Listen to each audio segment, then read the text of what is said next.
भाग 2।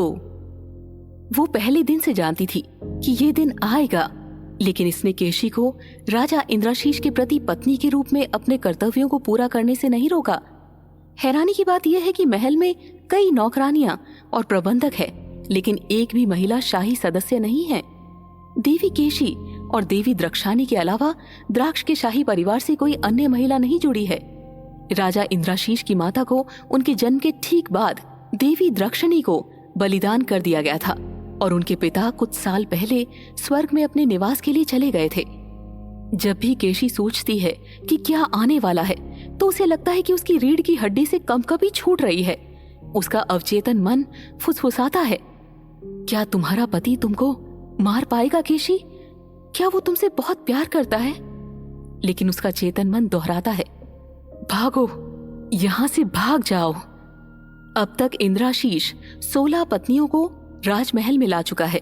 उन्होंने उन्हें 1 वर्ष तक जीवित रखा और उनका पालन पोषण किया और फिर उन्हें टुकड़ों में काट दिया और उन्हें देवी द्रक्षणी को अर्पित कर दिया। किसी की जान से ज्यादा कीमती कुछ नहीं है। केशी का मन लगातार उसे इस नारकीय स्थान से भागने के लिए कहता है, लेकिन वो जानती है कि ये इतना आसान नहीं है, शायद लगभग असंभव।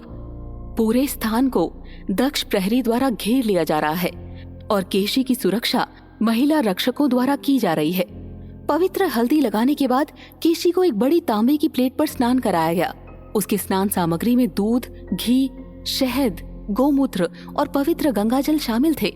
वो अपने विवाह समारोह के परिधानों में सजी हुई है।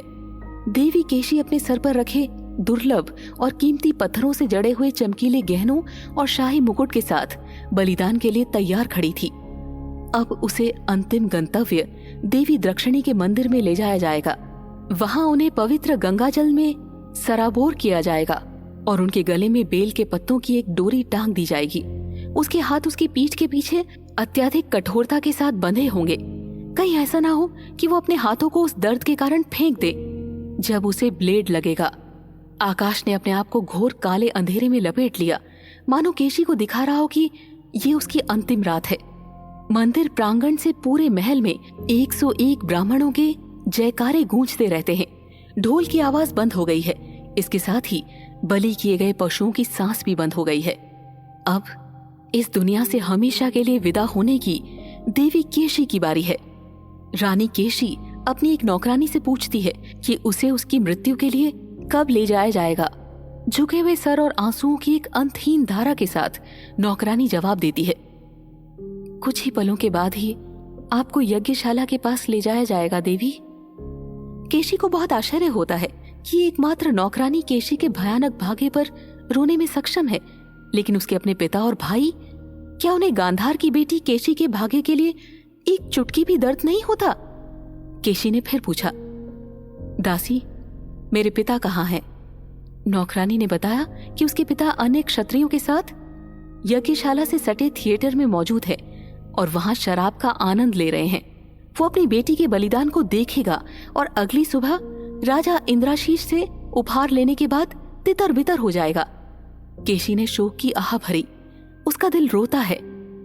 जीने की भी कोई वजह बाकी है? अब मर जाना बेहतर है। कुछ हीरों और गहनों के लिए एक पिता अपनी बेटी की मौत के शोक का आनंद लेने से भी नहीं झिझक रहा है। केशी को पता है कि अगली रानी इस राज्य के एक किसान की बेटी होगी। उसे उर्मिमाला कहा जाता है। उनका जन्म रोहिणी नक्षत्र में हुआ है। उनका बलिदान राजा इंद्राशीष को एक लंबा समृद्ध जीवन प्रदान करेगा। बीती रात भी राजा इंद्राशीष देवी केशी के साथ मधुर प्रेम प्रसंग में लिप्त थे, लेकिन केशी के मन में मृत्यु के भय ने उसे उस पल को संजोने से रोक दिया था। वो ये भी समझ गई थी कि राजा इंद्राशीष उसकी अज्ञानता के कारण निराश हो गए थे। राजा के उस क्रोध को भड़काने के लिए देवी केशी ने टिप्पणी की, मेरे प्रिय राजा, आप राज चक्रवर्ती हैं। ऐसा क्या है जो आपको इतना चिंतित करता है कि आपको हर साल देवी को एक रानी की बलि देने के लिए शरण लेनी पड़ती है? क्या आपको अपनी प्रशासनिक और युद्ध रणनीतियों पर विश्वास नहीं है? इसने राजा को अपने राक्षस जैसे मजबूत हाथों से देवी केशी की छाती का दुरुपयोग करने के लिए प्रेरित किया था। उसने उस पर झपट्टा मारा था और जवाब दिया था, ये आपकी गांधार नहीं है देवी केशी, ये द्राक्ष का राज्य है।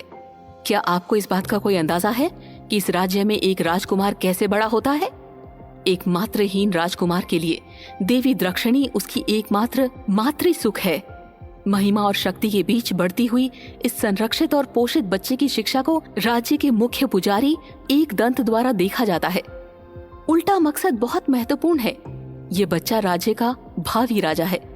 राजा केवल अपनी संतुष्टि और उपलब्धियों में शामिल नहीं हो सकता है, उसे अपनी प्रजा के प्रति कर्तव्य का भार उठाना चाहिए। उसके हर निर्णय में उसकी प्रजा की भलाई का स्पर्श होना चाहिए। देवी केशी एक राजा जो विषय के प्रति समर्पित है।